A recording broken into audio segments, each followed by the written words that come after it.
Hey y'all, welcome as we continue through the book of Judges. And today we are moving into chapter 15 in the book of Judges. Samson continually caused a lot of issues for himself by not humbly submitting to the Lord and following his will. All the wrongs he tried to right were caused by him, and it all started with wanting to marry the Philistine woman who did not follow or worship Yahweh. In spite of his parents' warning, he was demanding and had determined within himself that he would get her one way or another. She was right in his eyes. If Samson's eyes had been on the Lord instead of this girl, this would not have become an issue. Samson, however, wanted the flesh, not the godly ways of the Lord. As Colossians 3:1-2 states, we are to set our minds to the things of heaven, not to the things of this world. Set your sights on the realities of heaven. And we'll go ahead and read verse 1 of chapter 15 together. Later on, during the wheat harvest, Samson took a young goat as a present to his wife. He said, "I'm going into my wife's room to sleep with her," but her father wouldn't let him in.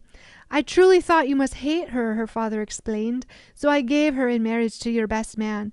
But look, her younger sister is even more beautiful than she is. Marry her instead."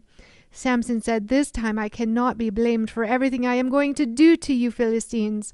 Then he went out and caught 300 foxes. He tied their tails together in pairs, and he fastened a torch to each pair of tails.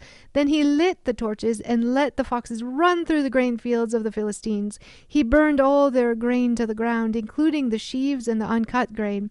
He also destroyed their vineyards and their olive groves.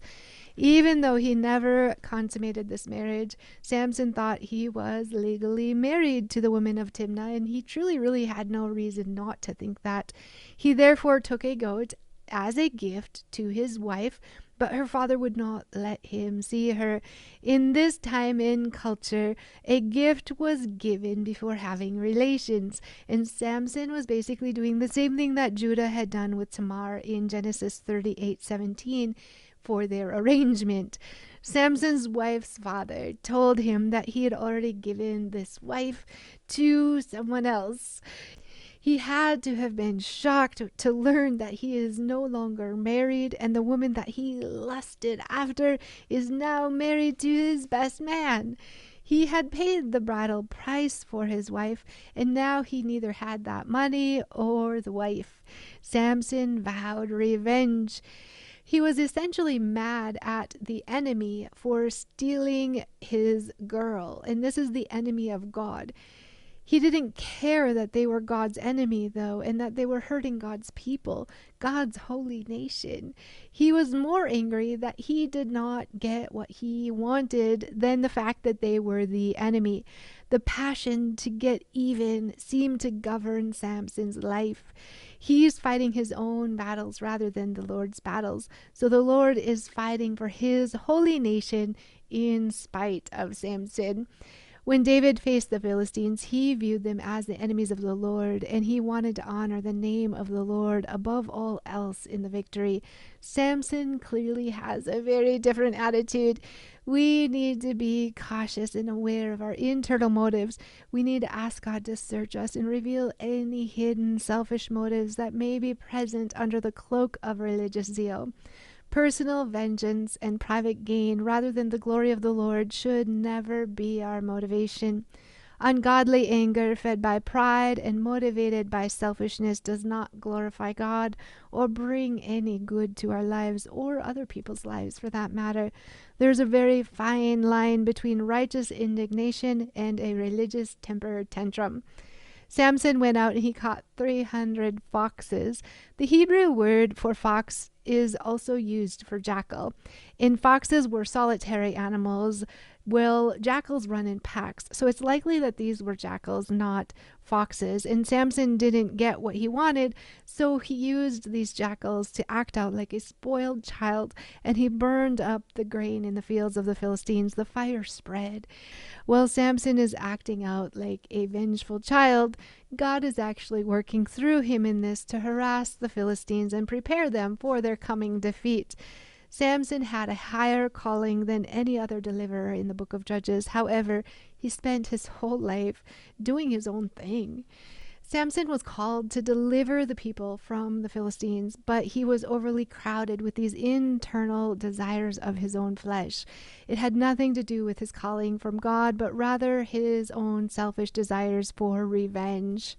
God will let his people go their own way, but he uses the consequences of their choices to continue to move his will and his plan forth. The person is the one who misses out on the blessings that God had intended for them in their lives, but God's plan will continue regardless of anything else. We'll go ahead and read verse 6 together. "Who did this?" the Philistines demanded. "Samson," was the reply, "because his father-in-law from Timnah gave Samson's wife to be married to his best man. So the Philistines went and got the woman and her father and burned them to death. Because you did this," Samson vowed, "I won't rest until I take my revenge on you." So he attacked the Philistines with great fury and killed many of them. Then he went to live in a cave in the rock of Etam. The Philistines found out why Samson had burned their crops, and they responded by taking Samson's intended bride and her father and burned them to death. The Philistines weren't about to stand around and do nothing. Samson had started all of this, yet he again swears vengeance. Violence continually breeds violence. It's a continual vicious cycle. Samson again retaliated and tore them to pieces. He then went to this cave in the rock of Etam, which was actually known to be an elevated cave. It was there that he could safely and conveniently keep watch on the enemy. And we'll continue in verse 9. The Philistines retaliated by setting up camp in Judah and spreading out near the town of Lehi. The men of Judah asked the Philistines, "Why are you attacking us?" The Philistines replied, "We've come to capture Samson. We've come to pay him back for what he has done to us." So 3,000 men of Judah went down to get Samson at the cave in the rock of Etam. They said to Samson, "Don't you realize the Philistines rule over us? What are you doing to us?" But Samson replied, "I only did to them what they did to me." But the men of Judah told him, "We have come to tie you up and hand you over to the Philistines." "All right," Samson said, "but promise that you won't kill me yourselves." "We will only tie you up and hand you over to the Philistines," they replied. "We won't kill you." So they tied him up with 2 ropes and brought him up from the rock. As Samson arrived at Lehi, the Philistines came shouting in triumph, but the Spirit of the Lord came powerfully upon Samson, and he snapped the ropes on his arms as if they were burnt strands of flax, and they fell from his wrists. Then he found the jawbone of a recently killed donkey. He picked it up, and he killed 1,000 Philistines with it. Then Samson said, "With the jawbone of a donkey I've piled them in heaps. With the jawbone of a donkey I've killed 1,000 men." When he finished his boasting, he threw away the jawbone, and the place was named Jawbone Hill. Samson was now very thirsty, and he cried out to the Lord, "You have accomplished this great victory by the strength of your servant. Must I now die of thirst and fall into the hands of these pagans?" So God caused water to gush out of a hollow in the ground at Lehi, and Samson was revived as he drank. Then he named that place the spring of the one who cried out, and it is still in Lehi to this day. Samson judged Israel for 20 years during the period when the Philistines dominated the land.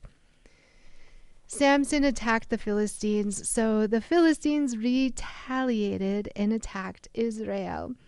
The Philistines came north and camped in the land of Judah, not their own land, and they raided the town of Lehi. When the people of Judah asked why, the Philistines explained that they had come to arrest Samson. The Israelites were content to submit to their neighbors instead of the Lord. They were trying to make the best of a bad situation. Instead of seeing Samson as a potential deliverer, they saw him as a troublemaker, though I really can't blame them based on his behavior. It's difficult to be a leader if you have no followers, and Samson is really the only one to blame for that. He did not challenge the people, organize them, or trust God to give them victory. He was out there all willy-nilly doing his own thing, doing whatever suited him, with no thought about the consequences. Rather than fight the Lord's battles the Lord's way, he was spiraling through his own private feuds within. Thankfully, God continued his plan forth regardless of Samson. We may fail, but God's plans and purposes on this earth never will. The Israelite army of Judah, roughly 3,000 men, went to get Samson for the Philistines, essentially working for and helping the enemy. The Israelites tied him up with the strongest possible new ropes, and the Israelites took Samson to Lehi, where the Philistines were waiting for them.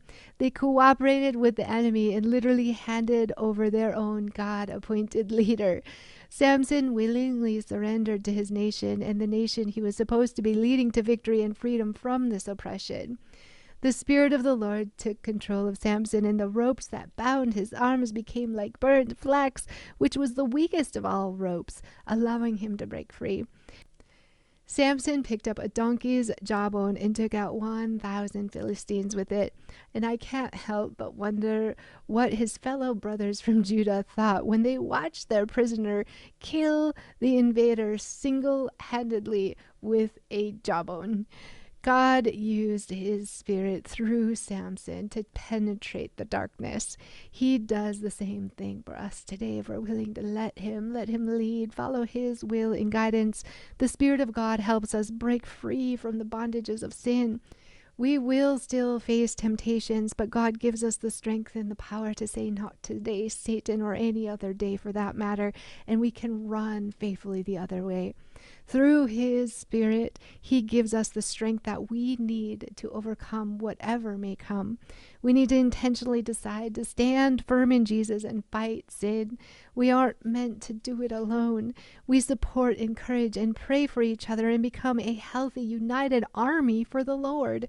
We need his supernatural strength, and his strength is even greater when we are joined together in unity with our brothers and sisters in faith.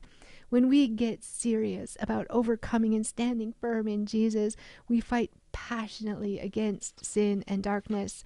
Samson was triumphant only because of the Lord. He had a way with words. First he had a riddle, and now he has a poem. His victory celebration didn't last long before God reminded him that he is only a man, and he had to have water to stay alive. Testing commonly follows triumph. God has a perfect plan and a perfect way to keep us humble before him. He knows what we need and when we need it perfectly as he prepares us for an eternity with him. If triumphs aren't balanced with trials, there's a potential danger that we'll become proud and self-confident instead of humble and God-confident.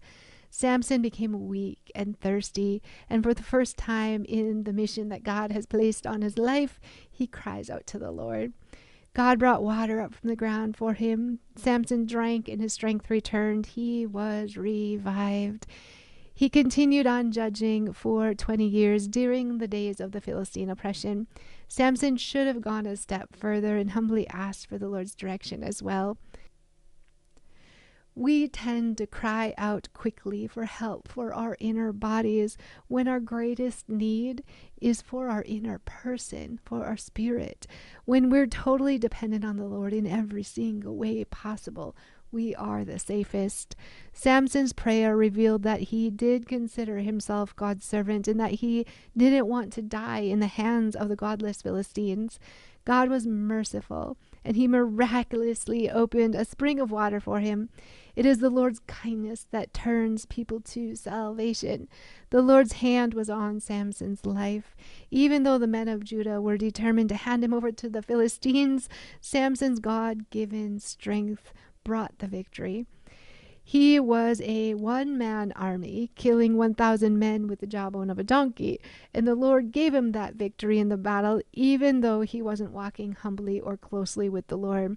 He defied God's will by fighting with the wrong heart and with the wrong motives and with the wrong intentions, but God's plans will come forth no matter what.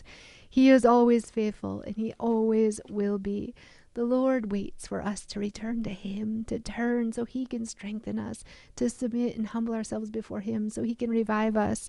No matter how far you stray from God's plan for your life, He will always welcome you back and provide living waters for your spiritual thirst. He never leaves us or forsakes us, and He never will. He has plans for our lives, and they are irrevocable. He patiently waits for us to turn to Him and let Him lead and guide us to those plans. He will give us refreshment. He will give us strength. He will give us restoration and restore our souls if we're willing to let Him. If we refuse God's plan, it is us who misses out on the blessings that He intends for us in our lives. It's up to us to humbly serve God and walk out in His plans and let Him lead and let Him guide us in every single step as we continually pursue Him heart and soul with all of our guts and keep falling more and more in love with Him as we do. Thanks, y'all. I hope you're having a glorious day in the Lord.